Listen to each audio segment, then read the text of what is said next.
Mayor Ellis, thank you for coming to join us today. Out of last year, we did close to 40. Alex, how many did we do last year?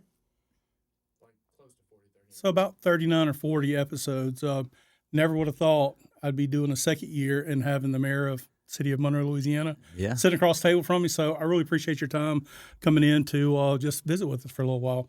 I know we got an election that's coming up, and this is going to be for your second term, but I'd like to kind of get a feel behind the scenes of how things work and where your passions are at with it.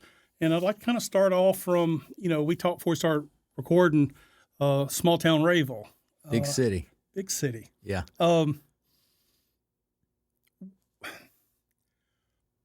With your time in Monroe. Yeah.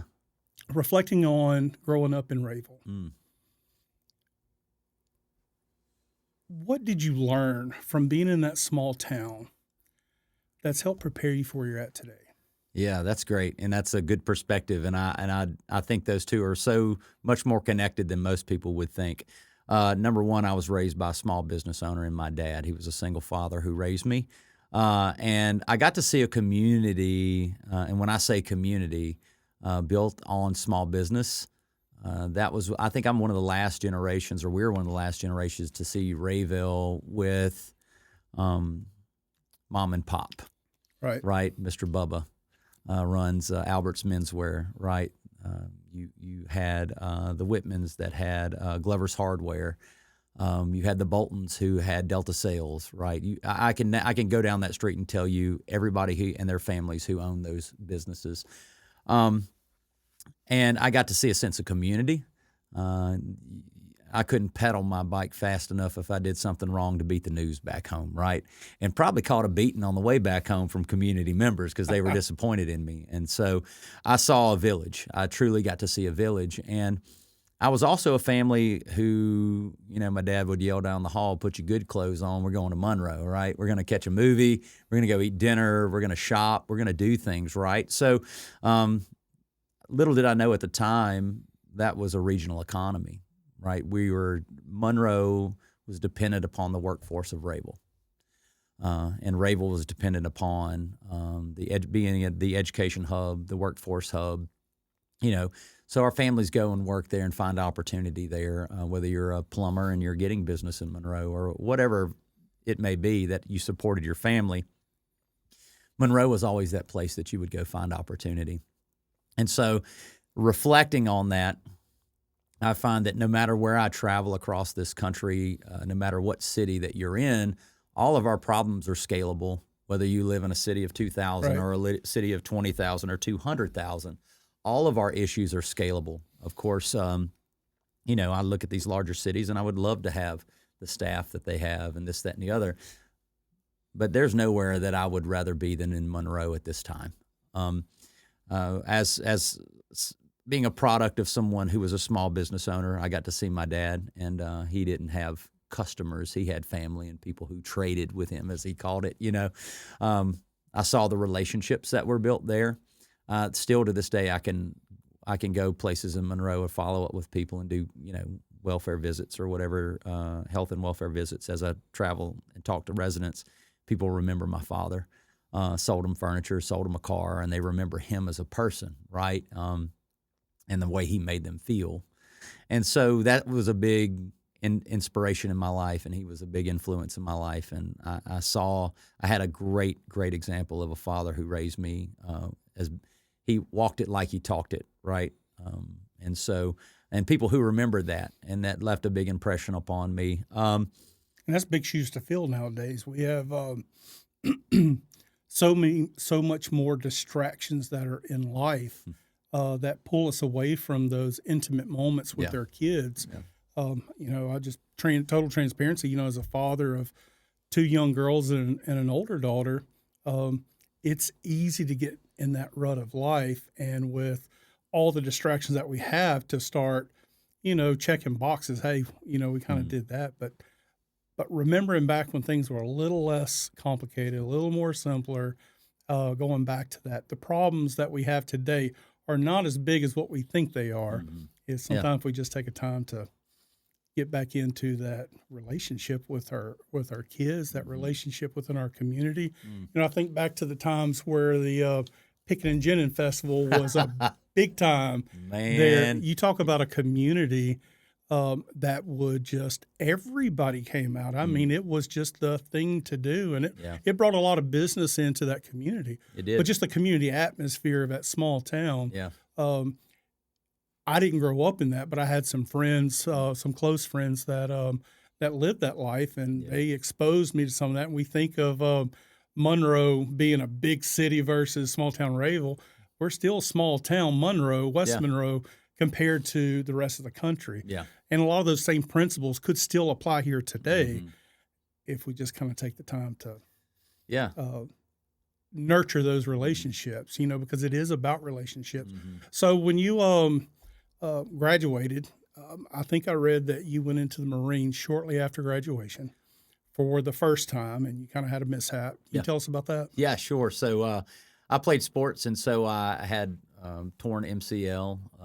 Also, I've had a ton of damage to my knees, and I had these bone spurs that just got shaved off. And of course, I wanted to join the Marine Corps, and SATCOM was the deal I wanted to go. Don't ask me why. Maybe that was the hot thing they were pushing at the time. And so I got a medical waiver to go into boot camp. Minus my recovery time. Well, my knee kept swelling up on me at boot camp. Put me in medical rehabilitation platoon, and I could just never finish that 3-mile physical performance. So they sent me back home to get rehabbed. And when I got back home, you got to get back to work. Went to ULM for a little bit. Really just was one of that. We didn't have tops. So we were that generation of people that had to not only carry a job, but actually go to school as well. My father was having some health issues, hard time paying bills. And so I had to go to work. That's what you do to take care of your own, right? Yeah. So I had to go to work, move back home with him. Not that he needed care. It's just that, you wanted to be around your father. Sure. And wound up meeting my wife, Ashley, working in the mall, and then having that relationship and building that relationship, and really got married. And then just months after, as we all understand, the events of 9/11. Yeah. And changed a lot of people. Changed a lot of people. And at the time, there was just that call that you remember that. Everybody felt like that there was something that they could do. And my calling was to join the Marine Corps. Now, I went back on a promise I gave Ashley's dad. So he's like, whatever you do, just don't take her away from me. And sure enough, a few months later, here I am boarding a plane off to Paris Island to go to boot camp. And then when we were done, we were all over the country. And, spent my time in the Marine Corps, came back home. And then it was, what do we do now? And then my life took us all around the country. We spent some time in Kansas City. My wife got recruited up there for a small school district. Came back home to Monroe to take care of Ashley's mother. It was probably the best decision we ever made. Gave us that time with her mother, gave me that time with my father. And then it was just, I'm telling you, it was probably one of the best decisions that we made. And,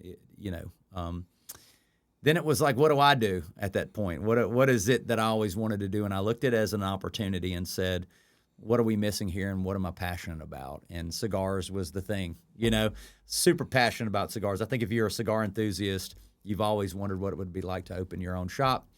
And my wife gave me the ultimate question, well, how are we going to pay for it? And the only thing I knew how to do was use my skills. And I said, well, I can make a lot of money on pipeline.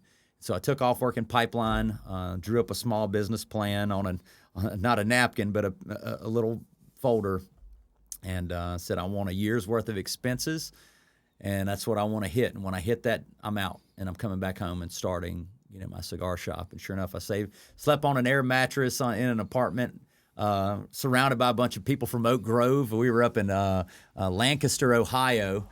Saved all my money back up to start a business, and I'm telling you. How long did you work on the pipeline? Probably 5-6 months. Probably long enough. Yes, my only luxury was on one Sundays when we weren't working on Sundays, and I would go into Columbus, Ohio, go to the Tinderbox, have a cigar, or I may go to J. Alexander's and have a steak. and then finish with a cigar after I'm done, and then get back to Lancaster, and then go to bed and get back to work the next day. Wow. Missed my family. You talked about getting busy. That was the first time in my life that I missed football. I remember FaceTiming my kid while I'm out on the pipeline while he's getting ready. While he's getting ready to go play a game.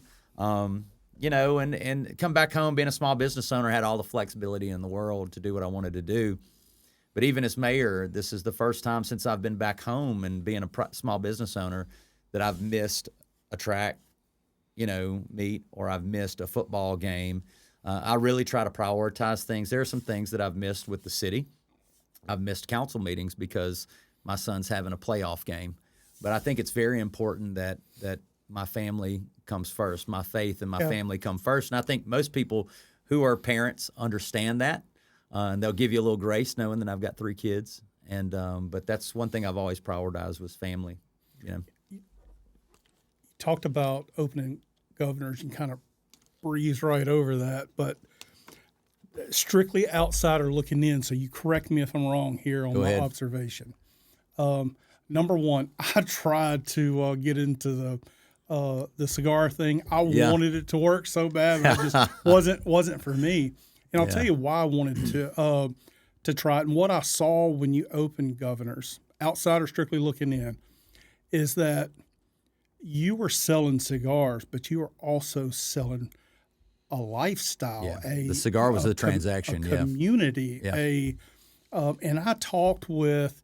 And the thing that kept wanting to pull me in were my customers that I would talk to. Yeah. And it blew me away on the social background each one of these people came from. That really kind of caught me off guard. Not to say that I had a massive preconceived notion, but when you think cigar, you think something quality, you start thinking status, you start thinking and I think that my mind went where normal people's mind would have gone. That's high society, for those people. But what you find out is people that want some quality, want good conversation, they want a community.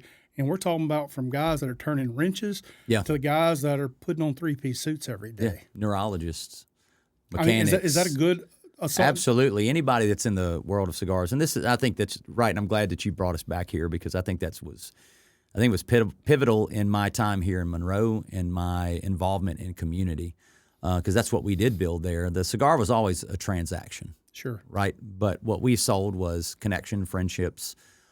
There were tons of businesses that were launched there out of Governors. You think about Two Warriors Meadery. Wow. Those guys were sitting in there talking about, they were small batching out of their living room, right? A passion of theirs that launched. At the time, I wouldn't say it launched out of my shop, but they were really good customers of mine. Was Flying Tiger Brewery was happening at the time, and we would host little pop-up events for them to help them get their name out and do what they're doing. Of course, it took a whole lot of work and passion to do what they wanted to do, but I saw that in my community, and I saw people. Something was organic was happening, and it was all due to people and their creative talents putting them into work here in Monroe and creating this unique experience all around. Like Chef Cory Barr was happening. All the coffee shops were popping up. These breweries were popping up. These boutiques were popping up. Artists and artisans were all coming together and creating this great environment. And I saw the potential in what we had in Monroe. And the question always came when it was time to run for office was, well, what does a cigar shop owner know about running one of the biggest businesses within the city? What they did was they discounted that I had 1-hour conversations over a period of 6 years to get to know people on a level and them to know me. Yeah. Right. We built a relationship and they knew me. And those relationships mattered when it came time to run for office for people to put their faith in you. We always look for things like electability, but what I find is, things that are you electable? That all comes down to your core character traits and do they align with family members here? I got to hear people about their small business. They got to hear about our family. And we, look, first thing you notice when you come into Governors, there's not a TV on the wall. that was one of the few cigar shops that don't have TVs on the wall, because you're either going to get into sports or politics, and eventually those two things are going to make you mad. And so we kind of kept it to just let's build our relationships around conversation. And we built a community. And when it was time for me to run for office, I think that's when people saw the type of person I was, saw the vision that I had for Monroe. And they were the people to go out and beat the streets for us. You know, they went out knocking doors and had testimony for us. And it was, here's what I do know, is we resonated with everyone in this community.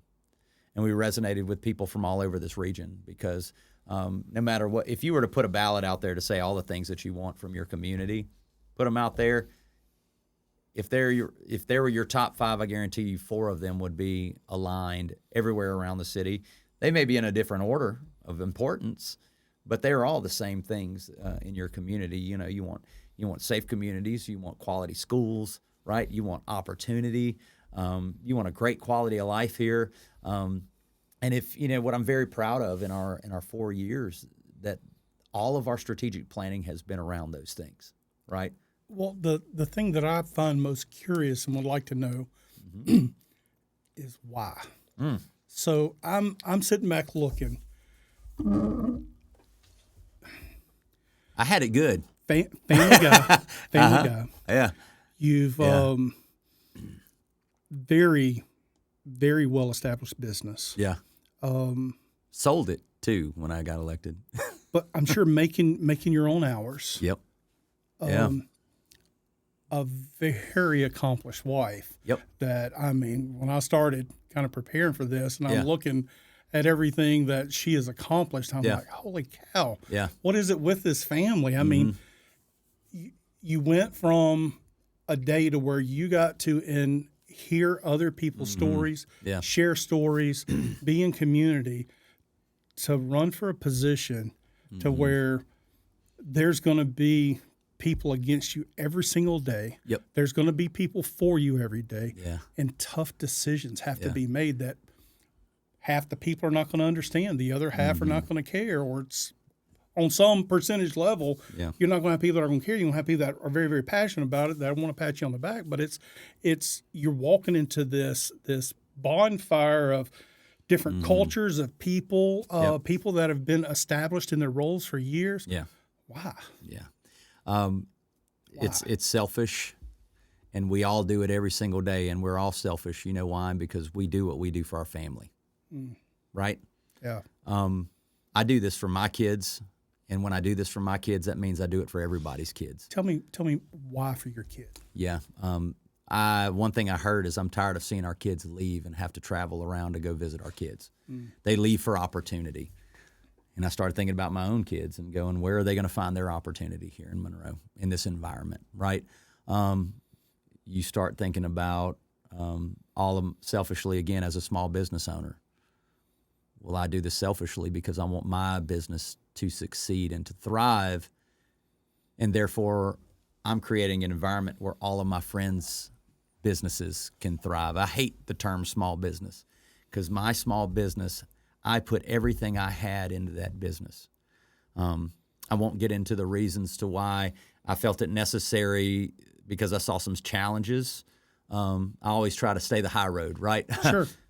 But I knew there was a better way to do business.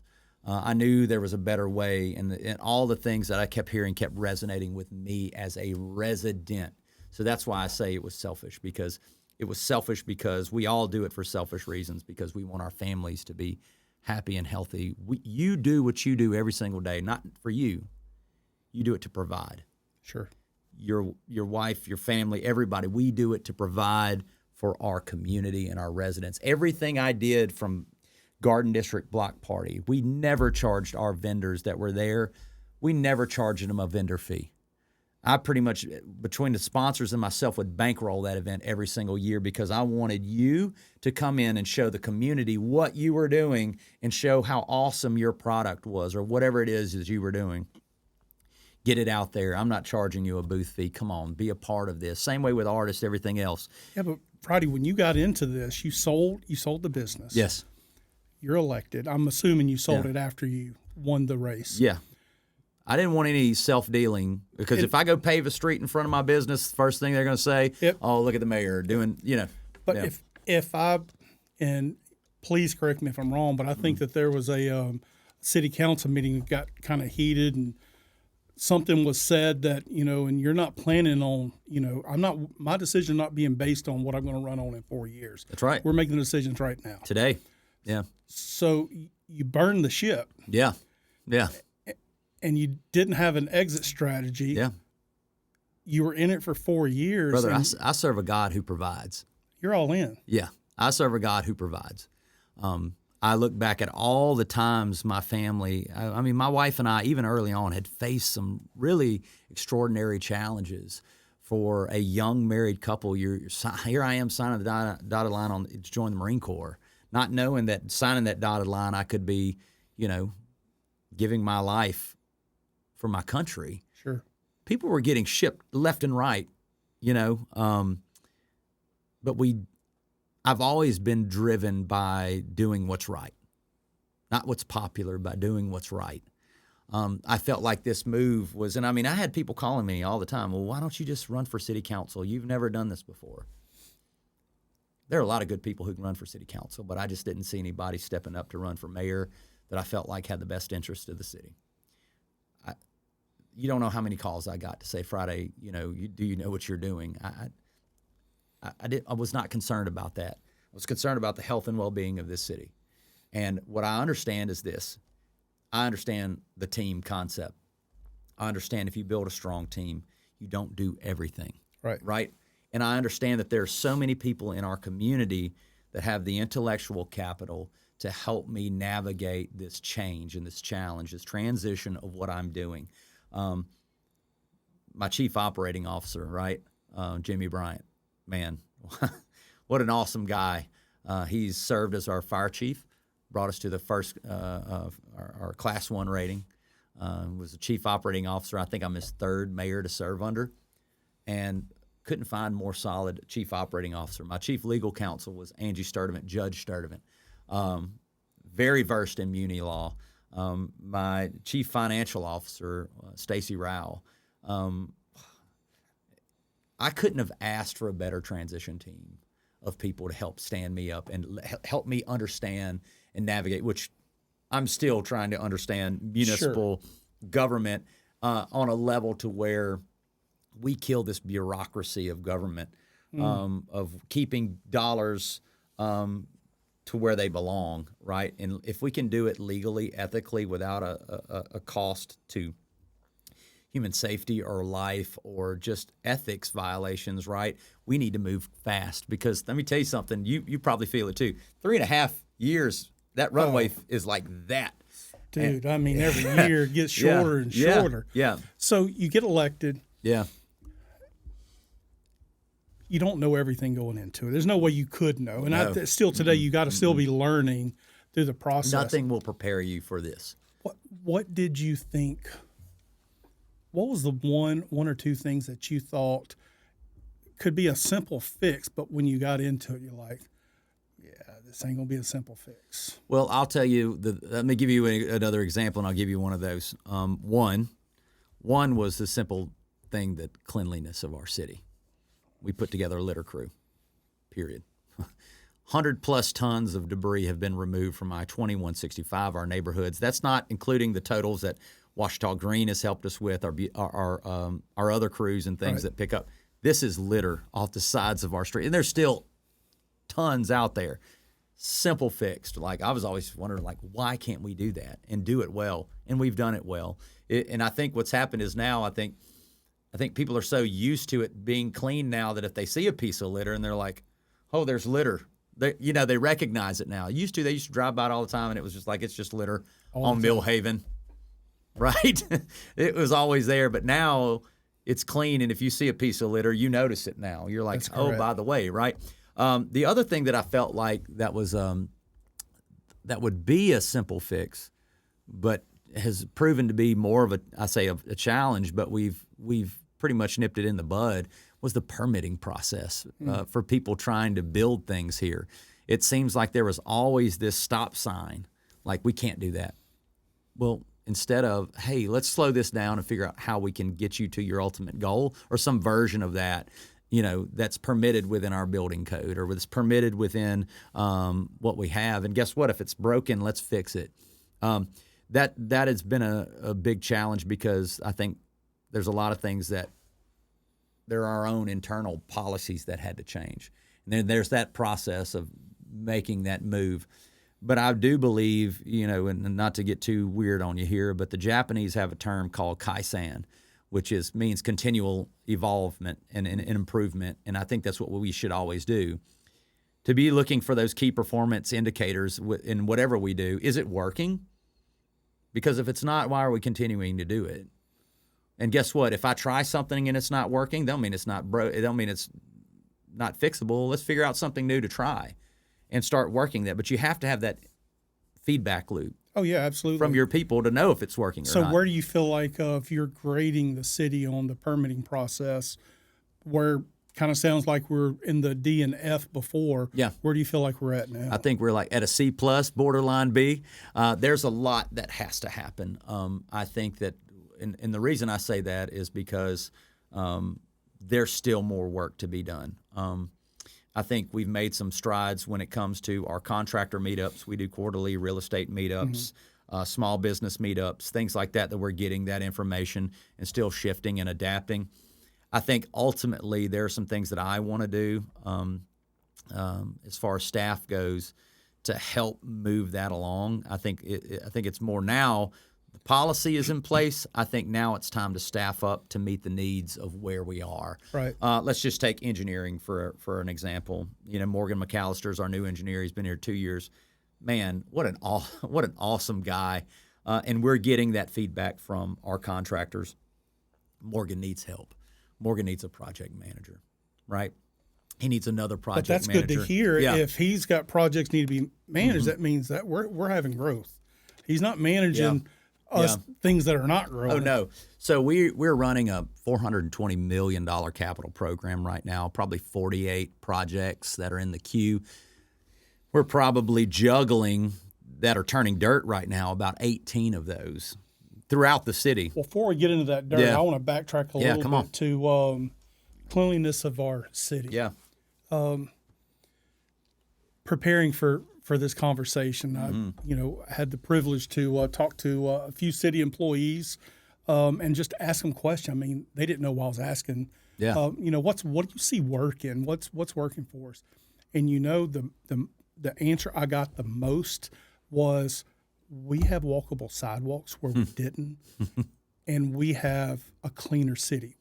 We need to be better than where we're at, but it's cleaner today than it's been in my lifetime. Yeah. And we have sidewalks that I never knew were there, that we just need to scrape the grass off of them. And there's new sidewalks that are going in that actually make sense on how people want to walk. Yeah. So I just want to pass that on to you. That people are starting to notice that it's those quality of life things matter. Yeah. I mean, they matter an awful lot. I'll tell you this. So and I want to plug Monroe.city, ONEROE.city.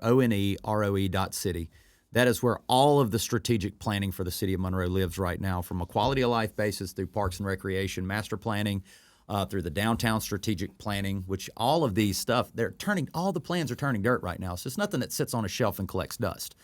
Let's just say that. From a regional music strategy, we partnered up with Sound Diplomacy from the UK, who put Texas's music strategy together. Wow. Right?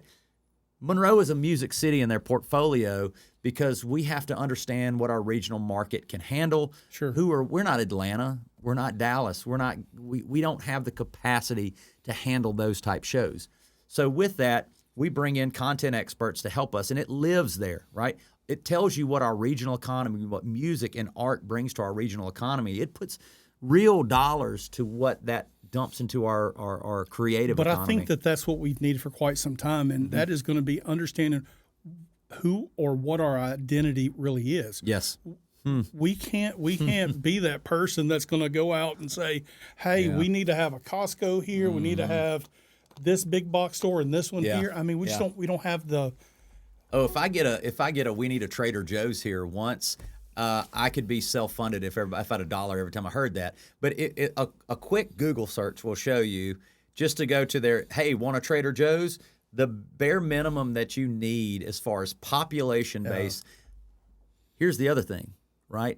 Your average income for family needs to be at like $50,000 a year. And we don't meet that. We don't. And so ultimately, the work that we're doing is setting the foundation to bring in opportunity, to provide those opportunities for that disposable income, to grow that population base. And so what's interesting, we started talking about some of these projects. Again, I'm not here to do what's popular. I'm here to do what is right. Everybody loves sexy projects above ground, right? They love seeing sticks going in the air, right? Yeah. If I'm getting ahead of you, let me know. I can slow it down. So let me slow you down there. Yeah. And I'm going to tee you up for this one. Yeah. And that comes down to we only have so much money. Mm-hmm. The budget is only so big. Yep. And you, as the leader of the city, you have to come up with a plan, and I'm sure City Council has to approve that plan. Yeah. But it's on your back to come up with it, and your team to come up with that plan. And like you said, not everything is sexy, but it has to be done.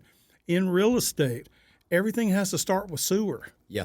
Water, utilities, infrastructure. If you can change the value of a piece of property based on its access to utilities. Yep. And sewer is a big one, and people it's not something people want to think about. Yep. It's not something they ever want to think about, but until you don't it backs see up in it. your home. That's correct.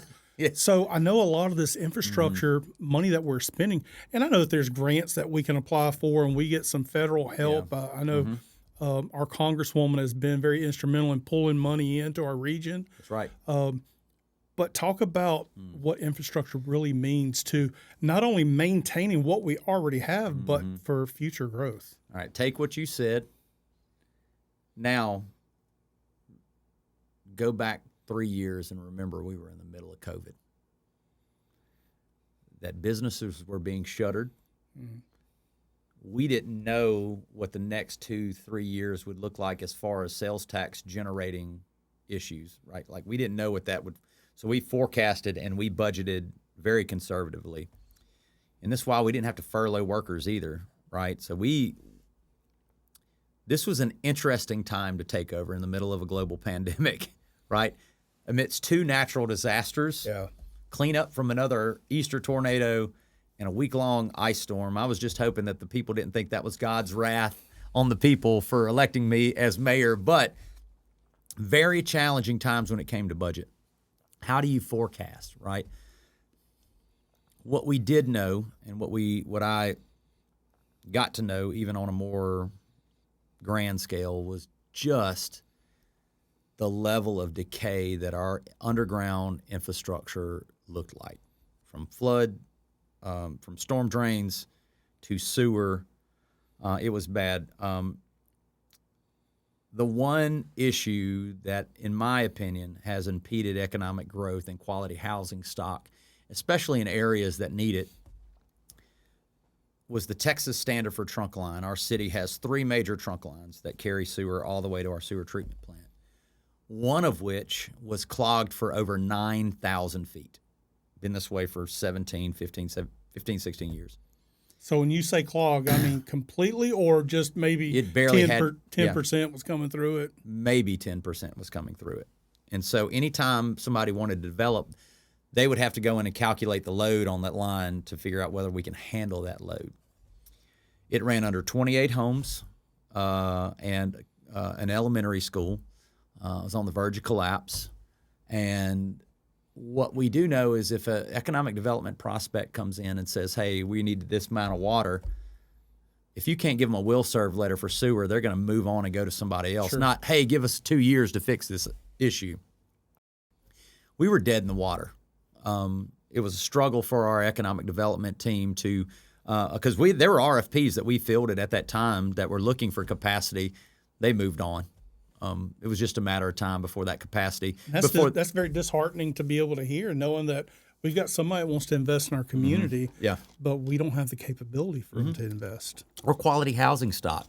What if we have a development that was looking to build in District 4, that we couldn't give them a will serve letter at the time. We could say, yeah. So we were sitting there going, okay, how long is it going to take you to build out this residential area? And we're sitting there like reverse engineering this thing to see how much progress we think we can make to give them the capacity that they needed to do this. So we called Congresswoman Letlow, told her staff about it, put in for what they call community development funding. They pull it from different federal buckets to help us fund this. She provided $4 million to this project. Those American Rescue Plan dollars went to this as well, and some of our capital infrastructure dollars went to this as well. I can tell you that phase 1 is done. They've cleaned the line. Phase 2 is happening where they found areas what needed what they call point repairs. So they're going in and doing this cured-in-place pipe lining. Mm-hmm. It's this sock liner that goes in, and it creates a brand new structure inside of it. Pretty impressive when you see it. Oh, yeah. And so now, and when we talk about quality of life, the residents who lived there, whenever there was high amounts of rain and you would get inflow and infiltration from water into the sewer system, because all of our old pipes are, they'll get that, and our manholes would receive this as well. But people would have sewer backup in their homes, and it was just like a way of life. Sad. Right? Yeah. It's really sad. Way of life. Yeah, it's really sad. So that was one of our major issues that we did. Obviously, that we attacked and addressed. The other one was we had a water treatment plant that had been planned for years to move forward, but for one reason or another, it just didn't move forward. And every time a project doesn't move forward, the gap in funding grows. Yeah. And that's another thing. Here's the other thing. Anything after 2020, after the pandemic, with part supply shortages, record inflation, labor shortages, your services continued. Yeah. Right? And you have to take anything you move post 2020, you add 30%, 40% on top of it for bids being received. So there was a huge gap in our water treatment plant to even bring it online. A lot of folks don't know this either. That was a 40-year design for our water treatment plant that we were like in year 54. Wow. Think about this. If there was a critical error or malfunction in that, we would have had to shut the train down and make those repairs. So what's happening, so we moved that project forward, passed it through council, and now the new train is running. People haven't noticed the switch. The new train's up and running, and guess what they're doing to the old train now? Making repairs. So now we've doubled the capacity of water. Now we're making moves through economic development to where we can supply water, or heaven forbid another week-long freeze happens and pipes are bursting throughout the city, and it can meet the demand of pressure when that pressure drops through leaks. And so a lot of unsexy work that people aren't seeing. One of the other lines, our sewer treatment lines, the Hadley Street, was in need of repair for ages. And we wound up making that repair for the Hadley line as well as another $4 million project. I have to see some of y'all's pictures. I don't know which one it was that y'all posted. Brother, it is. But I think it's necessary for people to be able to see that, even though it's not sexy to talk about. Yeah. People need to know it because it's not part of daily life for them. We just flush the commode and expect it to work every single time, and don't realize that there's a process that has to be maintained. And if you don't put any attention to it for 15, 20, 30, 40 years, you're going to be left in shambles, because if we don't have good utilities, nobody's going to live here. Nobody wants to live here. I sure as heck don't want to be in a position where I have to accept that sewer backing up in my house is just the norm, and I deal with it. Well, and even not just on a residential level, sewer and water are the basics of economic development. If you can't provide them sewer, you can't provide them water, you are dead in the water. Yes. Seriously, you're not going anywhere. Nothing you can do for because the site selectors, when they come in your city, they're looking to disqualify you. They're looking at all the reasons to disqualify you and get down to the 2 to 3 sites that they can put sticks in the air the fastest. This is speed to market. So because people go, well, we've got a river, we've got interstate, we've got 165, we've got an airport, we've got all these things. But guess what? I can name you 20 other communities along I-20 that have the same thing, that are so much more ready to develop. And so when we took office, it felt like everybody else that we would visit we're so much further along. And when we talk about visiting communities, we didn't go visit Austin, Texas. Yeah, so I want to talk about that visiting communities. Yeah. How important is it to have relationships outside of Monroe? And not just Monroe, but Ouachita Parish, West Monroe, regionally, state, nationally. How important is it for the mayor to be working constantly on those relationships? It's crucial. Most, if not all, of your federal funding applications, if you can show that your project has a larger impact than just your community, if it shows a regional collaboration, you score higher on the rubric, and it shows that your communities are working together. Mayor Mitchell in West Monroe has been a great partner. I've enjoyed watching her work. I've enjoyed seeing some of the planning that they're doing, and we've done, if y'all haven't known, we have done a lot of planning together on these type of projects. Broadband was one of them. We entered into a cooperative endeavor with West Monroe to enter into a contract with Technology for Rural America to help us with our broadband expansion, and we're both ready to unroll those projects right now. Ours is actually out for RFP right now for a fiber-to-home project.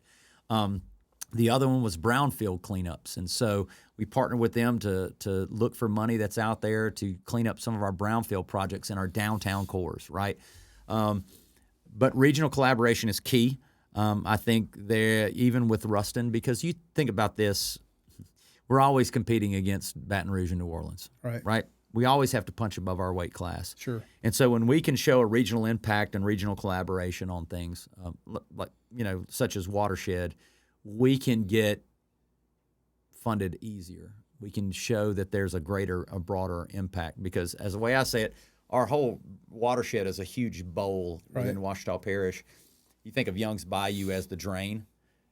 If the drain's clogged south of us, it doesn't matter what we do up here. That's correct. We're in trouble. We're in trouble. And if we can partner with neighboring parishes to build a much grander and larger scale project, it's more likely to be funded. And it just shows collaboration. And it benefits us all. Yes, because I could promise you, if a job lands in the parish, our people will work there. If a job lands in the city, somebody from the parish can fill that as well. Yep. We are so dependent upon one another through labor shed, through our... Yeah, I mean, all the way out through the Delta going towards the Mississippi River, all the way down I-20. It's the more we're able to work together, we all benefit. Our labor shed statistics tell us that we have people driving in from Alexandria, all the way from West Mississippi, South Arkansas, to come fill jobs here in Monroe. So we have to govern regionally as well as govern locally. But talk about going on at the national level. I know I've seen you have trips to Washington and across the country. How important is it for you to be there with other mayors, with our state and federal leadership, that's our political offices? I mean, what does that mean to our city for you to be actively engaged? Yeah, so we just there's around 1.3 trillion reasons to be in Washington. It's the IIJA spending bill. And the way I see it is, it's kind of like a job interview, right? When you apply, it's like an application. If I just turn in my application, the chances of you calling me back are very slim. But if I turn in my application and I set the appointment to go talk to whoever it is that's hiring, and we give that face-to-face interview, there's a better chance for you to get funded. Prime example, we were in Washington, D.C. this past December, this past January, and we met with the Undersecretary of Commerce about fiber projects we've got going on, and a RAISE grant, which is actually on the council tonight. It's a RAISE grant, $25 million project on the South Second Corridor enhancement that we're doing to help with ADA accessibility, mobility, protected bike walking and biking trails. The Undersecretary said, I just want you to know that I took this meeting because it's very rare that you have a sitting mayor, council members, a university, and other people in your community here. The Undersecretary is very familiar with our projects. called out a few things. We were there. The benefit cost analysis is what we were really there for, because mid-city markets get beat up because we don't get scored like bigger cities do. Sure. So we're asking to be graded on a curve. But they gave some great advice to us. But they were talking about how impressive it is to see these cities here, because they rarely come up. And I get it. Sometimes it's the bigger cities do it. But also, you have to go and build the relationships within these divisions and departments. They have representatives on the state level that we meet with, and then you move up, because those folks are usually on the call with us or Skyping in when we're at these meetings. But it's very important. It's like Amtrak. Amtrak is a prime example. We knew that the Southern Rail Commission has been looking to redo the Meridian to Marshall Speedway, as I call it, to connect Atlanta, eventually to connect Atlanta to Dallas. For 30 years they've been trying, but guess what? The IIJA loaded up $66 billion into FRA's budget to move passenger rail expansion. This was one of the very few federally supported routes that actually cash flowed. And so it was probably going to be very important that we're at the table. So I got together and said, hey, got an engineering firm on board to help us build this application. The engineering firm we picked was successful in building multiple applications, so you want to pick a winner. Sure. And they already had these relationships built with these departments. And so got them together, working with Southern Rail Commission, Transportation for America, and coalesced mayors from across I-20 all the way into Vicksburg, Mayor Flaggs, Mayor Walker in Ruston, Mayor Arsenault in Shreveport. 4 days into his term, I called him and said, hey, I need you to join this application. I'm sure he was sweating bullets. But we all came together and we started, lobbying everybody on Capitol Hill, from members from Texas, Mississippi, Louisiana, telling them the benefits of this, right? Fortunately for us, three ranking Republicans broke ranks and voted for IIJA. That's Senator Cassidy, Hyde Smith, and Wicker in Mississippi. And so they've been big champions of this as well. Matter of fact, Senator Hyde Smith came all the way from Mississippi and sat a whole day with us here in Louisiana in one of our I-20 rail convenings. And guess what? Through that application, Amtrak asked to join our application. Wow. And it's because you cannot sit back and wait on investment to come to you. You have to be aggressive about it. Me as the mayor, I am the chief cheerleader, chief ambassador of my city. And the way I look at things is not why, but why not, right? John Robert Smith talked about us as mayors and said, Mayor Ellis and these other mayors, they said they don't know what they can't accomplish, and that's what makes them dangerous, right?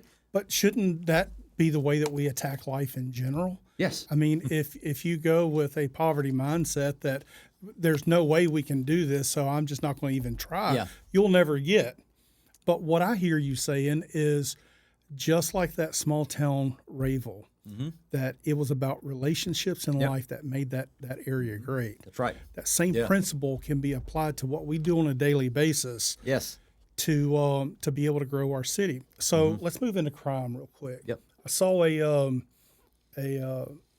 press conference that you guys just recently had. Was it last week? That's right. And I think it's great that the arrests were made. But you know what I think is greater is the chief talking about the people are starting to get fed up. And they've been fed up. Starting to now communicate. Yep. And that made me smile at that point. Not that crime is, yes, we're fixing to conquer everything, but it's when the people get fed up enough to where they're going to say, I've had enough. That's right. We can fix our crime problem. Yes. Because I don't think that I'm not well versed in criminal law or how to police things, but I don't think there's any one thing that you could spend money on tomorrow to fix crime in any city. Yeah. It's you're having to change hearts and minds and for people to say that I've had enough. You're not going to do it in my neighborhood. You're not going to do it in my front yard. If you do, I'm going to let somebody know about it. Yeah, I've often said crime is a two-sided coin. First, you need to start talking about the current crime and violent criminals. Let's just take the low-hanging fruit. Let's get them off the streets. Yeah. I can show you instances where I can take somebody's rap sheet and it'll hit the front door, and they're still out. PD has a part of the criminal justice system, but ultimately these violent criminals need to see some hard time, especially repeat violent offenders. But I want to back up a little bit and talk about just some challenges we face in PD. Let's just start there, because they're the folks who are going to go out and they're charged to protect our citizens every single day. We took over a police department that was at its height. Their police force reduced close to 40%. $2 million plus stripped out of their budget. Their morale was extremely low. Some of my first few days in office were dealing with a police brutality cover-up. What kind of trust does that build in a community? That doesn't build trust. Not when it's horrible. Not when those things are happening. So it's like welcome to office. Great officers that are there. And look, I know that you can have bad apples in really anything in life. That's right. But owning the mistake when it happens. That's right. When it happens. Yes. When it happens. The accountability that comes along with it. I thought that was handled very swiftly. Yeah. And we're thankful for that. We've learned, look, over the past 10 years, we've learned what not to do when it comes to instances of police brutality, right? And so there, the guidebook was there. You had to understand that look, we had all kinds of examples through our country, about how to handle these situations. It was a no-brainer. We got in office, we handled business, and it was expedient and swift. But that goes back to building trust in your community that police are going to do the right thing, right? So the morale, I knew we had to find a police chief that would inspire folks. And look, we did a national search. I had a committee formed, and I said, I don't want you to bring anybody to me. I want you all to whittle it down to my top 4, and then you bring them to me. I wanted this to be a fair process. Chief Zordon, I can already tell you, was the guy. He seemed like somebody that would lead from the front. He seemed like to be a man of integrity. He wanted to be hands-on. I'm a hands-on person. He wanted to be hands-on, and he wanted to be out in the field with his people. I mean, he was a DEA field director. But that matters. It matters, and it matters to your people. It does. When I go in my ride-alongs with PD, everybody knows, and I think I've earned their trust to know that what they tell me in that unit does not get back to chief. I want to know, because I'm charged to give you proper leadership. Am I giving you proper leadership? Right? The comments range from, it's nice to have a chief who signs out from the field. It's nice to have a chief when we go knock a door that he stacks up with us. Like those are things that I'm getting back from officers. It matters that he's not asking you to do things that he hasn't done himself or will not be or won't do himself. Also, I'm hearing that whatever we ask Chief, he gets us. One of them, the dive team needed a new boat. They said 3 weeks later, we were shopping for a new boat, right? New equipment. Little things like a beard policy helps morale. I mean, the little things like that. Sure. It matters, and build that morale. And how you, same way when we talk about changing hearts and minds, we say you got to first change hearts and mouths and how you speak about your city. It's the same way about your leadership. Ton of work right now in recruitment. Chief's put over 60-something people through the academy. Doesn't mean all of them wind up staying as police officers. Some people get in the streets and go, this ain't the life for me, right? And we don't want them there if it's not right for them. That's right. And then but I think, and recently, see, you're going to see this on the news, so I don't think we're beating it to the punch, but you're going to see it that the police union came out and brought the ballot directly to police, and for the first time in a long time, they've had a vote of confidence in their police chief, a solid vote of confidence in their police chief. So that makes me feel good to know that they have proper leadership, that they're now getting more applications in to be in the police force.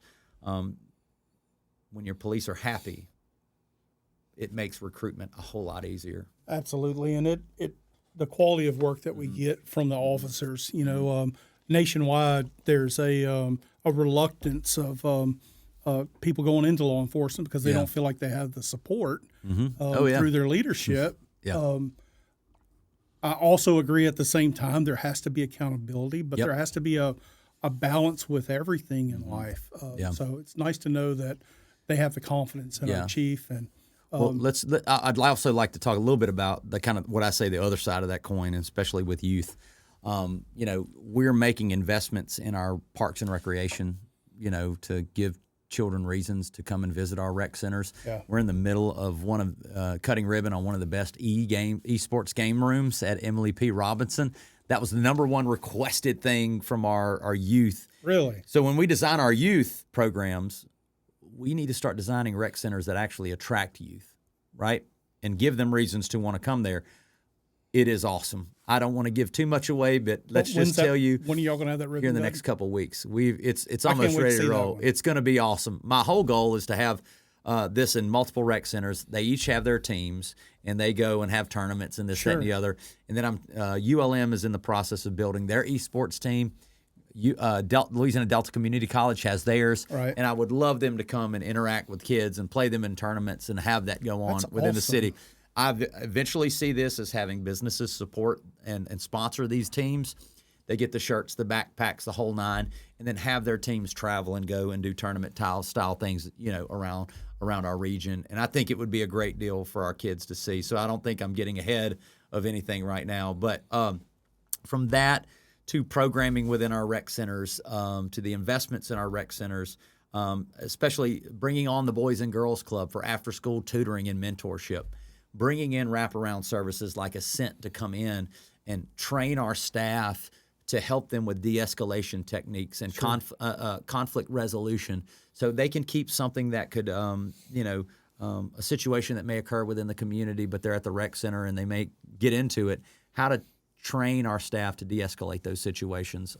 It's critical to do that, but we have to continue to invest in that programming, working with our city schools, but continuing these offerings for our children in our I communities. mean, I really think that's great. I recently got certified to work as a CASA advocate, and I consider myself to be fairly active within the community, kind of know a little bit of what's going on, but I was blindsided to the fact of the hopelessness that we have in our community. Yeah. The one thing in life I've felt like I've taken the most for granted was the support, the family support that I have when things are not going right. Yeah. Someone that I can talk to, or someone that can kind of pick me up. I wasn't born with a silver spoon in my mouth, but I middle class family, I had that support. And to see these kids or these young adults, these young parents, not have the support, and to see someone lose hope or have no hope. Yeah. Man, it's tough to be able to see that, and to be able to hear that we're doing things within our community to invest in our youth, to give them some hope that I don't have to go home to no electricity and live the same old, that I've got other active things that I can get involved in, and mentors that can invest in my life. Oh, yeah. So I attend municipal conferences around the country, and when I tell you that every city has that, small subsection of people that will have that hopelessness, and it's poverty, and let's just call it it's poverty. It is generational poverty. It's what we're dealing with, and we see it whether it's in Baton Rouge, whether it's in Shreveport, whether it's in Monroe, Kansas City, St. Louis, you name it, Dallas, Austin, even your best that you say, oh, Austin, Texas, you're going to go into places in Austin where communities have not been invested in for ages, and that people lose that hopelessness. And so the way a good friend of mine I've met, she is the first black female president of the AIA, is Kimberly Dowdell, and she quotes me, and she talks about Monroe all the time, and she says, we have this thing that we say, when you see beautiful, you will feel beautiful, right? Meaning that if you go home after work, imagine this, and you walk into your house and it's turned upside down, how does that make you feel? Yeah, I believe it. Stresses you out, right? It does. And so when we drive through communities and we see abandoned homes and we see rundown homes, and we do this, how do you think people feel? How do you think it makes them feel? And so that's why it was important to us to invest in these sidewalks and lighting and beautification efforts, right? That's why it's important for us to have an aggressive code enforcement policy that goes in and takes derelict property owners or homes that have been a nuisance for years and have them either torn down or work with quality housing folks to rehab those houses and put them back into housing stock. And that's why it's important. I find it important that I bring my kids places with me everywhere we go, whether it's a flood situation or heavy rains, and I get a yard rake. I always said a $12 yard rake would save communities because these storm drains get clogged up with leaves or trash or debris. It's amazing what a plastic bag will do to a drain.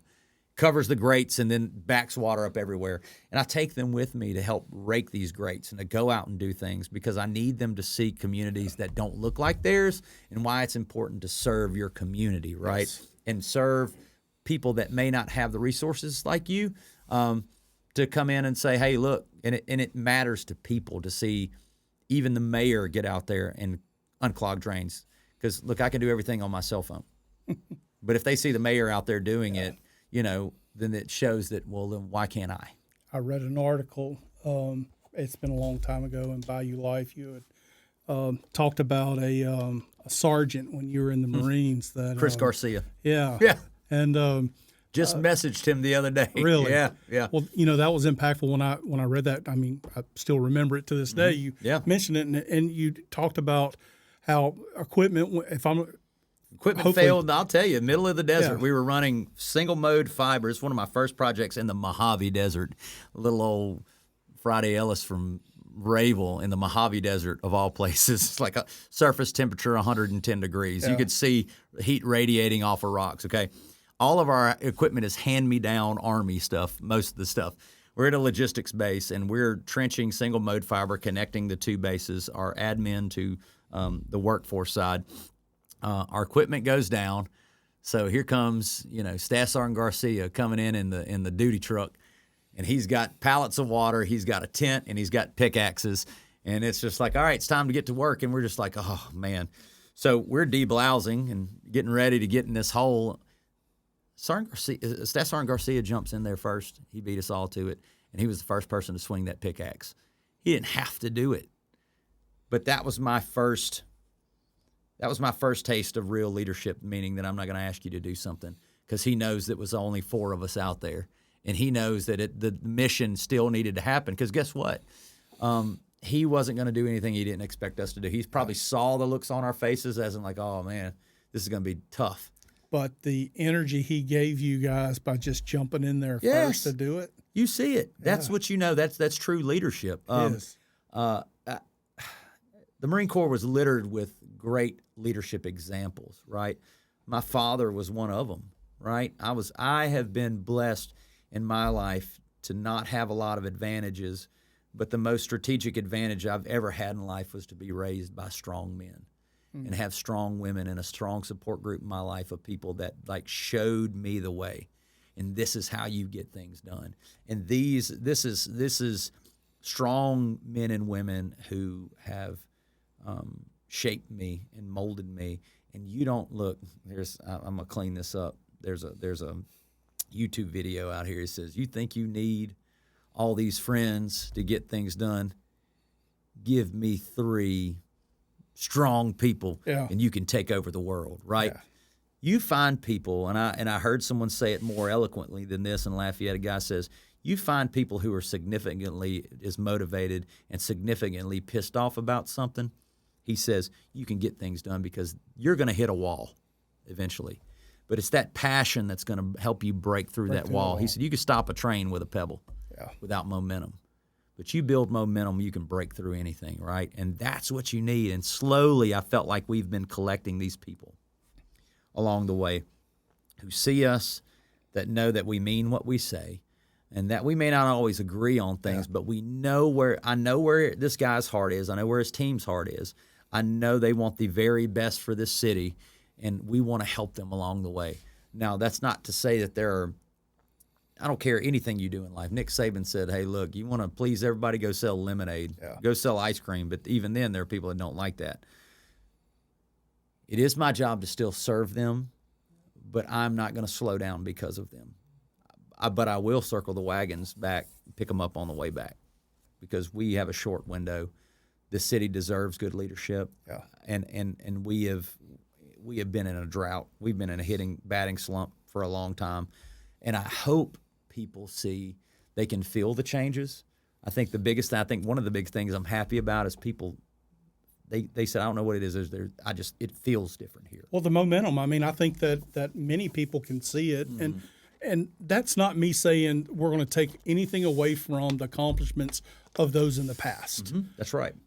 But sometimes you got to change the person at the top to be able to see something different. Yes. Or you will always be looking at the same thing. And if we're always looking at the same thing, we're never going to make that as good as it can be. Yeah, Ashley has a great line, and she says it. She said it in her little video the other day, and it was the best thing ever. And she goes, she was watching a motivational thing about, the difference between a trailblazer and a trail manager.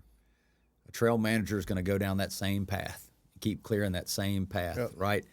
But a trailblazer is going to cut new paths and a new way to get there, and is not afraid to, get cut up and scratched and scarred to get there to do what they need to do. But, for so long we've had trail managers. But if you think about it, the trailblazers of our community are what set us apart, right?